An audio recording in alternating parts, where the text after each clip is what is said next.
Selamat siang, mahasiswa sekalian. Kita masuk pada perkuliahan komunitas 1 dan topik kita yang pertama adalah pengantar kesehatan komunitas dan konsep dasar keperawatan komunitas. Kita akan bagi 2 pertemuan. Yang pertemuan pertama ini kita akan coba mendiskusikan tentang apa itu kesehatan komunitas sebagai pengantarnya. Ya, ini outline-nya. Kita akan membahas beberapa hal. Pertama, pengertian kesehatan atau pengertian sehat itu apa. Yang kedua, indikator sehat. Yang ketiga, karakteristik sehat. Yang keempat, perilaku sehat. Sehat menurut WHO dicetuskan atau dinyatakan pada tahun 1946 adalah health is a state of complete physical, mental, and social well-being and not merely the absence of disease or infirmity. Jadi menurut WHO bahwa sehat itu adalah suatu kondisi di mana lengkap, sempurna secara fisik ataupun mental ataupun sosial dan juga bebas dari kecacatan ataupun penyakit. Jadi ini menurut WHO kondisi yang sempurna secara fisik, mental maupun sosial, terbebaskan dari penyakit maupun kecacatan. Kita lihat menurut versi Indonesia.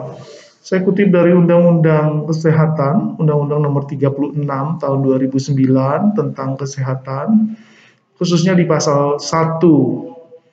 Disebutkan di situ bahwa kesehatan adalah keadaan yang sehat baik secara fisik, mental, spiritual maupun sosial yang memungkinkan setiap orang untuk hidup produktif secara sosial dan ekonomis.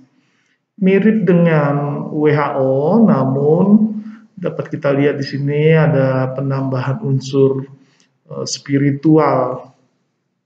Dan dikatakan juga bahwa dengan kondisi yang baik secara fisik, mental, dan spiritual maupun sosial, itu akan memungkinkan seseorang atau individu untuk hidup produktif secara sosial maupun ekonomis.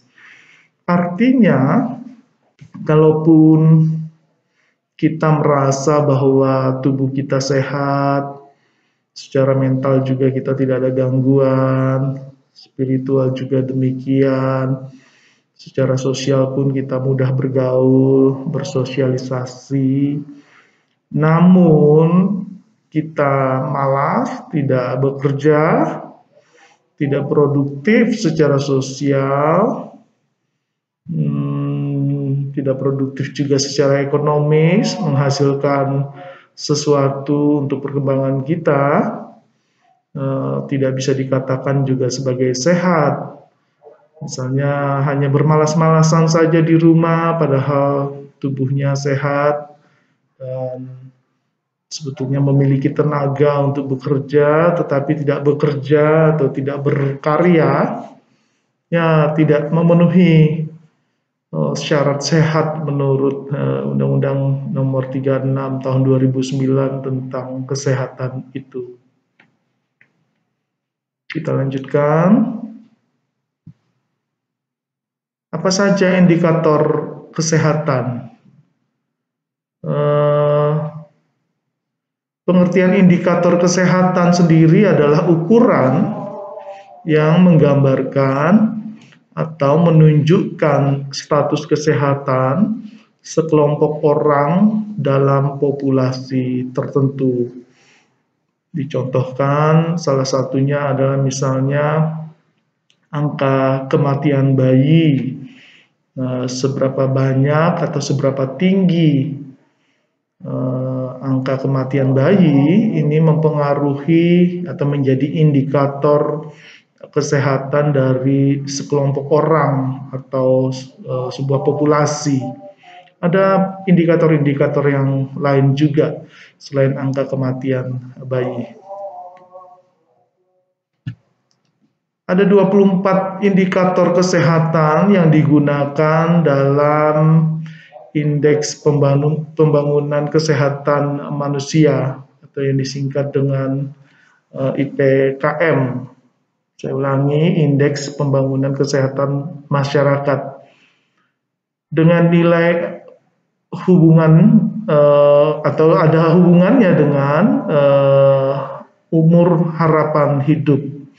Artinya 24 indikator kesehatan ini yang ditentukan atau dinyatakan oleh indeks pembangunan kesehatan masyarakat atau dinyatakan dalam indeks kesehatan masyarakat ini berkorelasi dengan kemudian apakah seorang individu itu akan memiliki umur harapan hidup yang tinggi atau tidak. Jadi erat kaitannya 24 indikator itu dengan umur harapan hidup. IPKM tadi adalah indeks pembangunan kesehatan masyarakat. Dan ini merupakan indikator kunci untuk melihat pembangunan kesehatan sampai dengan tingkat kabupaten dan kota. Ini mulai digunakan oleh negara, katakanlah oleh pemerintah untuk mengukur tingkat kesehatan masyarakat, indeks kesehatan masyarakat mulai tahun 2010.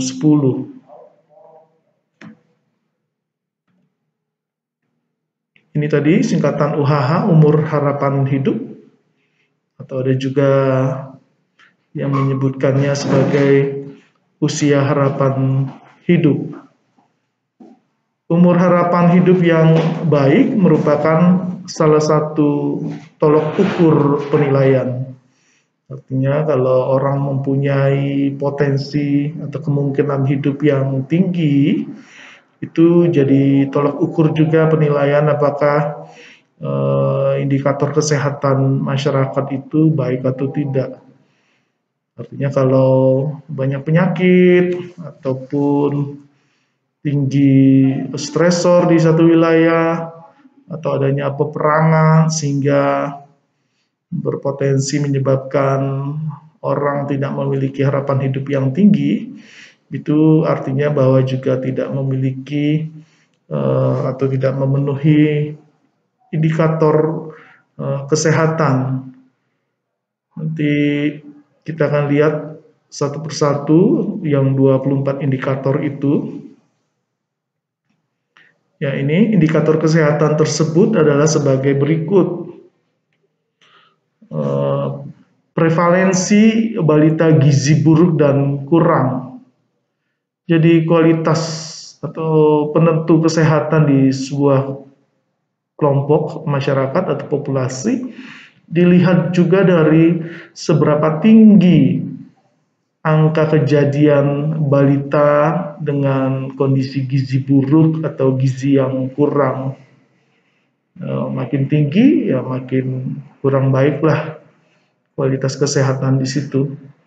Jadi ini salah satu indikator untuk menentukan, mengatakan apakah di kelompok masyarakat itu, di sebuah populasi itu kualitas kesehatannya baik atau buruk. Yang kedua yaitu prevalensi balita sangat pendek atau yang kita kenal dengan istilah belakang ini sebagai stunting.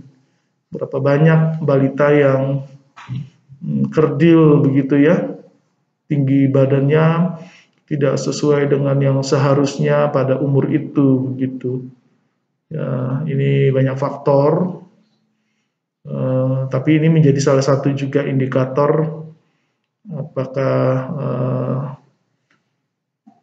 kesehatan masyarakat itu baik atau tidak, yaitu dari seberapa tinggi angka balita yang mengalami kondisi sangat pendek atau pendek.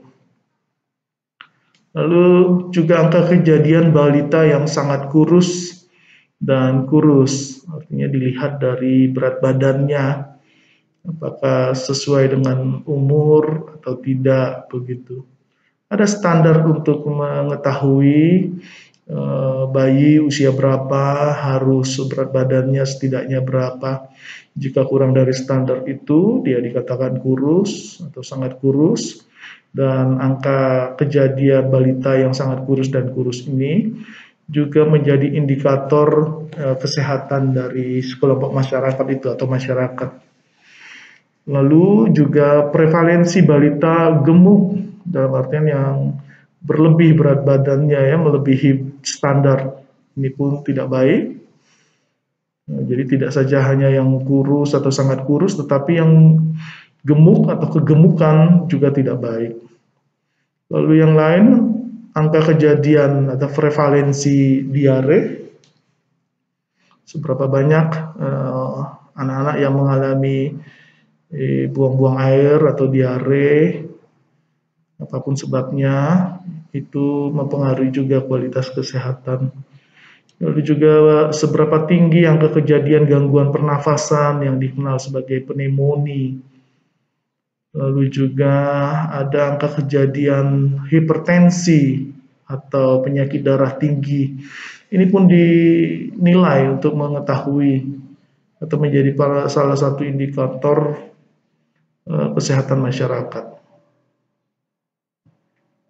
Yang lain, ada angka kejadian gangguan mental atau gangguan jiwa, lalu juga angka kejadian penyakit asma, angka kejadian penyakit-penyakit pada area gigi dan mulut, lalu angka kejadian disabilitas atau kecacatan, terus angka kejadian mengalami cedera atau injury atau kecelakaan, lalu yang lain angka kejadian penyakit-penyakit pada sendi seperti rematik misalnya, gout arthritis atau yang lain-lain yang terjadi pada sendi.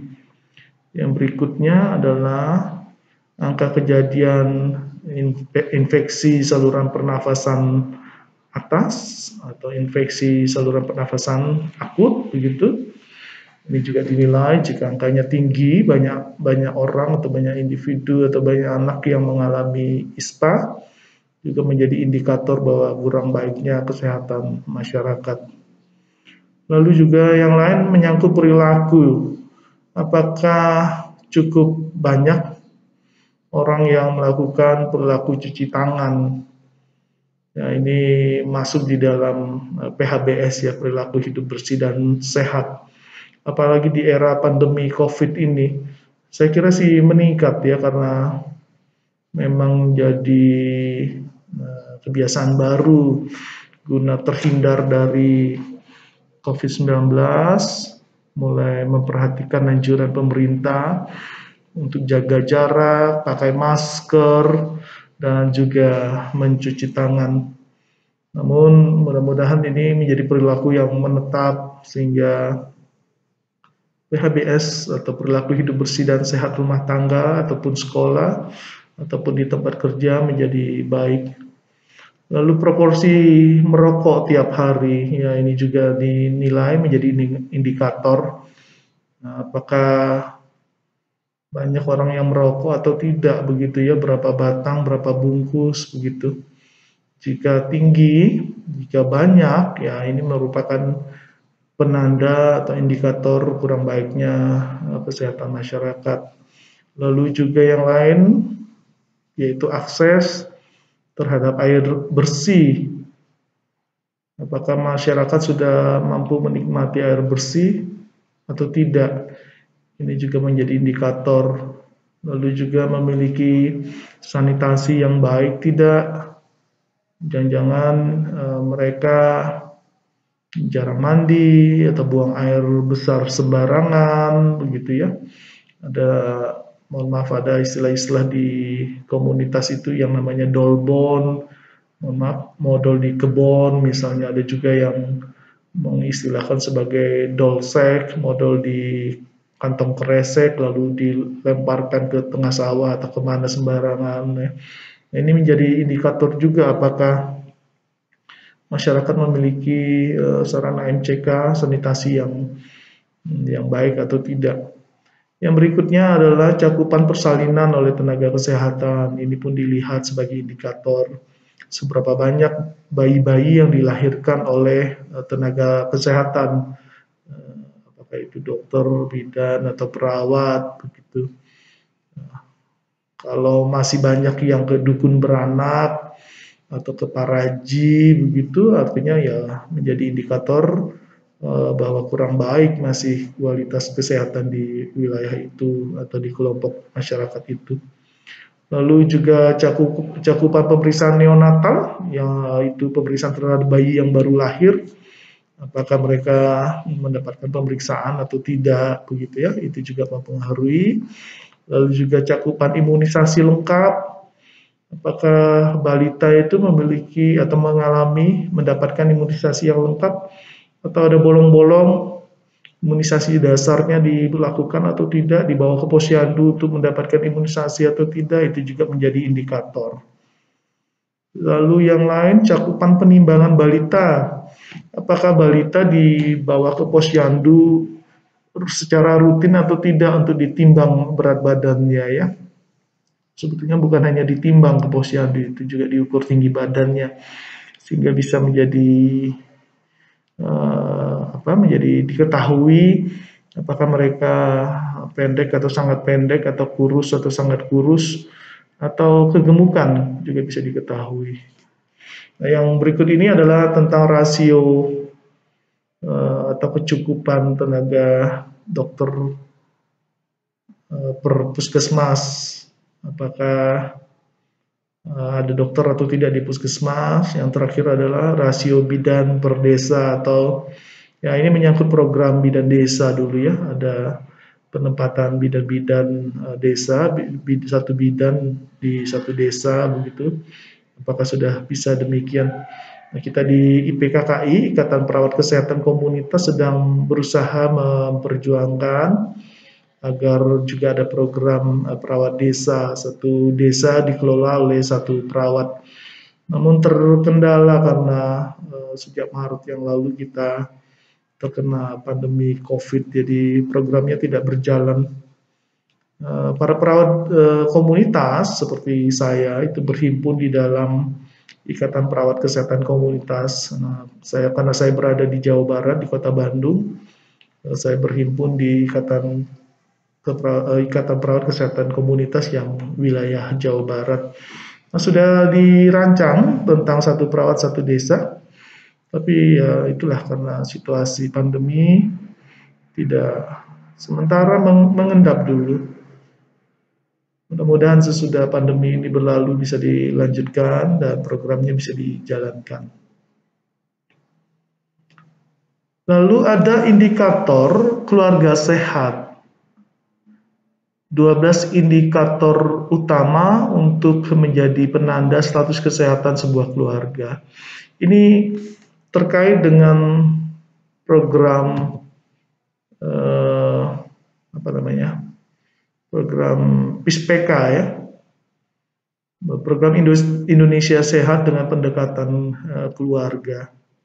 Ada 12 indikatornya, antara lain 1, keluarga mengikuti program keluarga berencana atau tidak, ibu melakukan persalinan di fasilitas kesehatan, bayi mendapatkan imunisasi dasar, bayi mendapatkan ASI, air susu ibu, balita mendapatkan pemantauan pertumbuhan, yang keenam penderita TBC atau TB mendapatkan pengobatan sesuai standar, lalu juga penderita hipertensi ditangani mendapatkan pengobatan secara teratur, lalu penderita gangguan jiwa mendapatkan penanganan yang baik, tidak diterlantarkan, juga tidak dipasung begitu. Lalu 9 anggota keluarga tidak ada yang merokok, ini sejalan dengan tadi perilaku hidup bersih dan sehat, khususnya PHBS rumah tangga. Apakah ada anggota keluarga yang merokok atau tidak? Tidak ada, berarti sangat baik ya. Lalu keluarga sudah menjadi anggota BPJS atau tidak, Jaminan Kesehatan Nasional atau tidak. Lalu 11, keluarga mempunyai akses untuk sarana air bersih tidak, ini sama seperti yang tadi. Lalu terakhir, keluarga mempunyai akses untuk menggunakan cara pelayanan kesehatan. Nah, malam ini tertutup ya, sarana pelayanan kesehatan. Ataukah mereka tidak pernah memanfaatkan sarana pelayanan kesehatan? Berikutnya.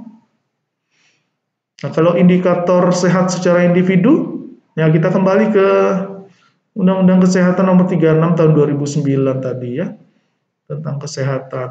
Pasal 1 menyebutkan bahwa kesehatan adalah keadaan sehat, baik secara fisik, mental, spiritual, maupun sosial, yang memungkinkan setiap orang untuk hidup produktif secara sosial dan ekonomis. Ya, dari sini dapat kita lihat bahwa yang menjadi indikator adalah ya kondisi fisik, kondisi mental, kondisi spiritual, sosial dari seseorang, dan apakah mereka produktif atau tidak. Ini indikator yang kita bisa lihat dari kesehatan individu atau kesehatan perorangan ya. Dari pasal 1 Undang-Undang Kesehatan ini bisa disimpulkan indikatornya apa saja untuk mengatakan seseorang sehat atau tidak sehat.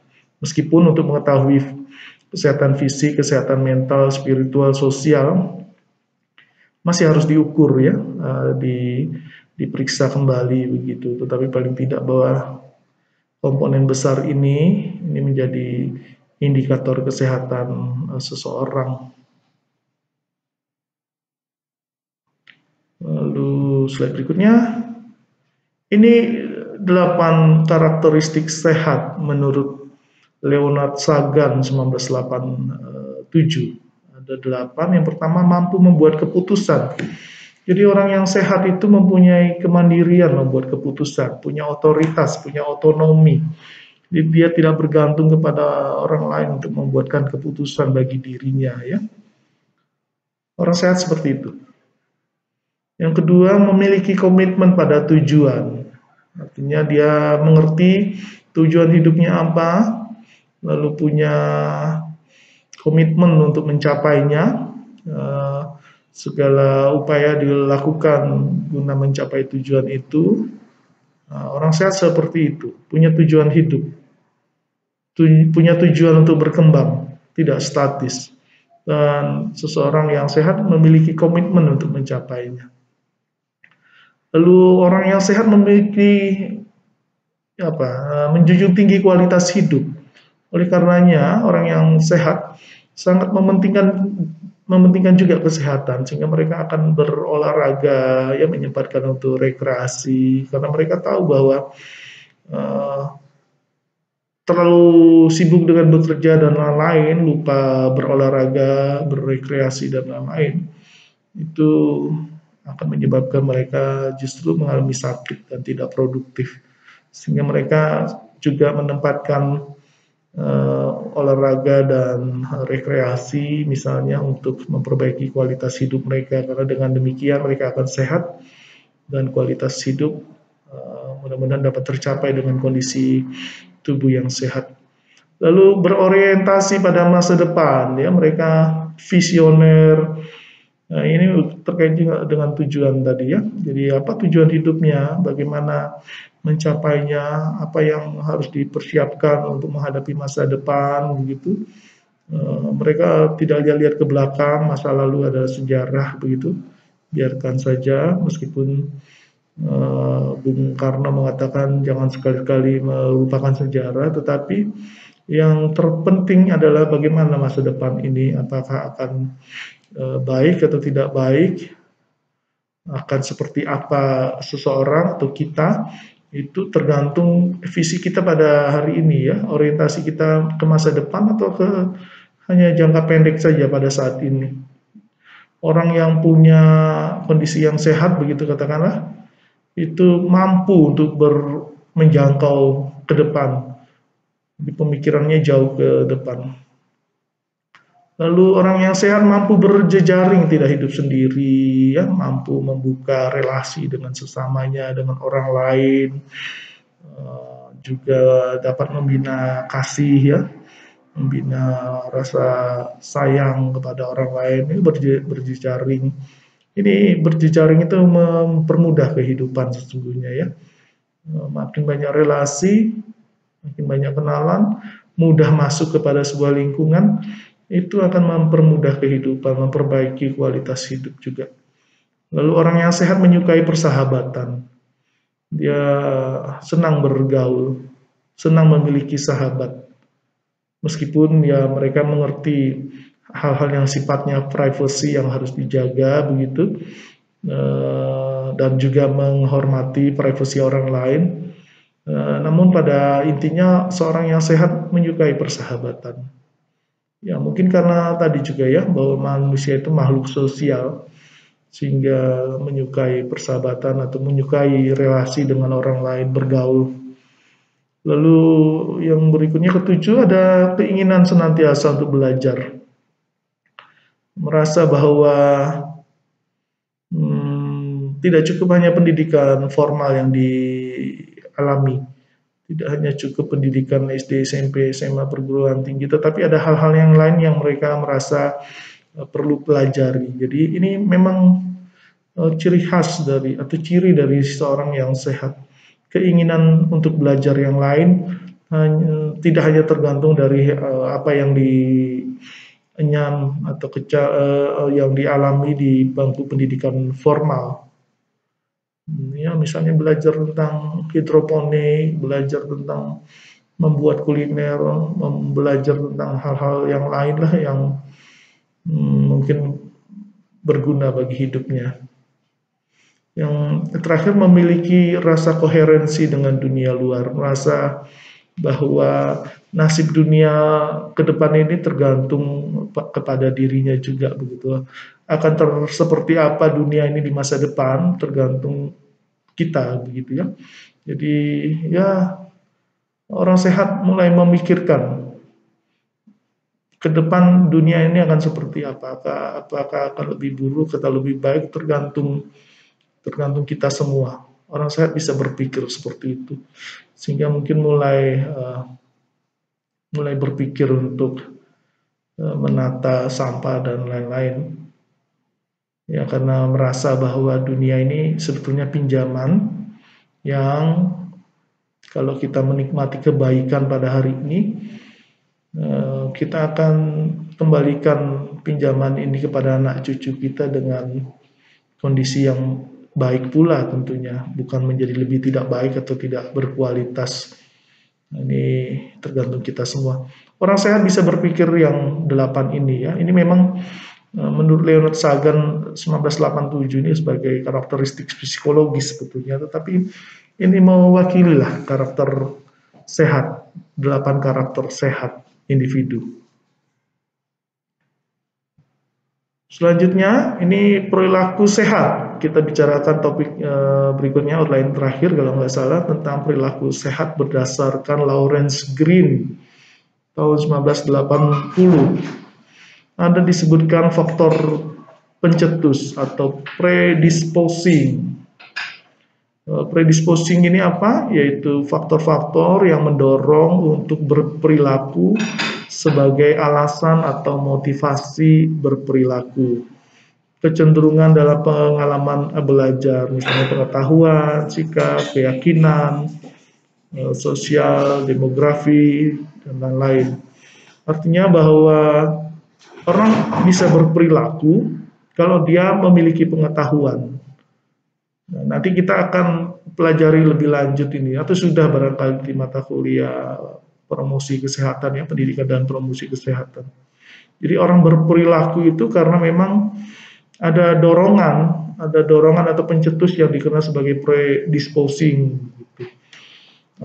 Mereka berperilaku karena sebuah alasan, dan ini tentu sangat berpengaruh kepada pendidikan mereka atau pengetahuan mereka. Sehingga seringkali di dalam promosi kesehatan dilakukan upaya pendidikan kesehatan untuk memperbaiki pengetahuan. Sehingga dengan pengetahuan itu mereka akan melakukan perilaku yang lebih sehat. Yang berikutnya adalah enabling, faktor pemungkin atau yang memungkinkan seseorang untuk berperilaku. Faktor-faktor pendorong yang membuat motivasi atau alasan berperilaku menjadi kenyataan. Keahlian melakukan perilaku sehat, misalnya sumber daya masyarakat, keahlian petugas, aksesibilitas pelayanan. Artinya kalau kemudian kita ingin rutin memeriksakan kesehatan, melakukan pemeriksaan medical check up misalnya, ya tentu karena sumber dayanya ada, tempat pelayanannya ada, aksesnya gampang kita mendatangi tempat pelayanan kesehatan dan lain-lain. Kalau itu tidak dimungkinkan, meskipun kita mengerti tadi ya, kita mengerti bahwa perlu memeriksakan kesehatan atau mungkin perlu imunisasi. Ya. Kita mengerti bahwa anak kita perlu diimunisasi, tetapi ya pengetahuan itu ya, mengetahui tentang pentingnya imunisasi, tetapi vaksinnya tidak ada, posyandu tidak ada, pelayanan kesehatannya tidak ada, sumber daya tidak ada, dan lain-lain, tentu tidak terjadi perilaku itu. Jadi ini faktor yang kedua ya, yang disebut dengan faktor pemungkin atau enabling. Yang terakhir faktor penguat, reinforcing, yaitu faktor-faktor yang muncul dari perilaku yang menyediakan ganjaran, insentif, sanksi atau hukuman sehingga perilaku tetap ada. Semisal apa ya, misalnya orang pakai helm ya supaya tetap sehat, karena ada undang-undang yang mengharuskan orang ketika berkendara menggunakan helm begitu. Dan akhirnya menjadi habit, menjadi perilaku menetap kalau mau berkendara khususnya roda 2 pakai helm. Jadi ini faktor pemaksa ya, penguat. Karena akan dapat sanksi juga kalau tidak menggunakan itu. Ketemu Pak Polisi lalu ditilang. Sehingga kita lalu ambil keputusan untuk pakai helm saja daripada mengalami kesulitan. Tetapi bukan itu yang penting, bahwa ini merupakan perilaku yang menetap yang arahnya pada kesehatan kita. Artinya kalau terjadi kecelakaan menjadi tidak sehat, ya tentu tidak baik. Padahal itu bisa dicegah dengan menggunakan helm, sehingga untuk memiliki kebiasaan, untuk memiliki perilaku itu dibuatlah penguat atau reinforcing begitu ya. Ini bisa juga berbentuk pujian-pujian ya, misalnya dari tenaga kesehatan, dari perawat begitu ya, terhadap orang yang diabetes misalnya kalau di rumah sakit. Waduh, Bapak bagus sekali makannya ya, porsi makannya dihabiskan, itu karena itu Bapak nggak pernah hipoglikemi misalnya, gula darah Bapak dalam batas yang normal. Bapak juga baguslah, keren lah, tidak mencuri-curi makan jajan atau pesan makanan dari luar lalu makan di rumah sakit. Ini hasil gula darahnya baik sekali laboratoriumnya kayak begitu. Nah, itu penyemangat ya, penguat perilaku, sehingga pasien yang dengan diabetes yang memang ingin kondisinya baik begitu menjadi semakin termotivasi, seakan-akan dikuatkan untuk tetap disiplin di dalam mengatur makannya. Nah, itu termasuk reinforcing. Bukan hanya persoalan sanksi saja ya, bukan karena persoalan hukum saja, tetapi juga bisa karena mendapatkan insentif atau pujian atau yang lain-lain yang sifatnya positif, yang kemudian membuat seseorang juga melakukan perilaku positif. Ya, kita akhiri pertemuan pertama hari ini, namun ada tugas yang dikerjakan di dalam kelompok. Kelompok mendiskusikan tentang apa yang dimaksud sebagai umur harapan hidup atau usia harapan hidup. Berikan penjelasanmu, cari berbagai sumber, dan pahami sebetulnya apa itu umur harapan hidup. Dan temukan sumber terbaru yang menyebutkan berapa nih usia harapan hidup orang Indonesia. Kalau tahun sekarang 2020, coba cari data tahun 2020 kalau ada, kalau tidak ada mundur sedikit 2019, kalau tidak ketemu 2019, cari 2018. Sajikan kepada saya informasi terbaru mengenai usia harapan hidup di Indonesia. Yang kedua, cari determinan atau penentu kesehatan menurut Herbert L. Bloom atau Herbert L. Blum tahun 1981. Jadi menurut Bloom atau Blum 1981 ini, apa saja faktor-faktor penentu kesehatan? Coba kelompok cari, lalu kirim ke saya by email. Nanti emailnya akan saya berikan atau juga ada di depan sini ya. Nah, di sini ada tapi mungkin tertutup kamera, tertutup gambar saya. Nanti saya berikan yang lebih jelas di mana dikirimnya. Sebelum pembelajaran ini selesai, harapan saya sudah ada hasil diskusi kelompok. Demikian, selamat siang, sampai berjumpa minggu depan dengan topik yang melanjutkan topik pertama ini, lebih kepada konsep dasar keperawatan komunitas. Selamat belajar.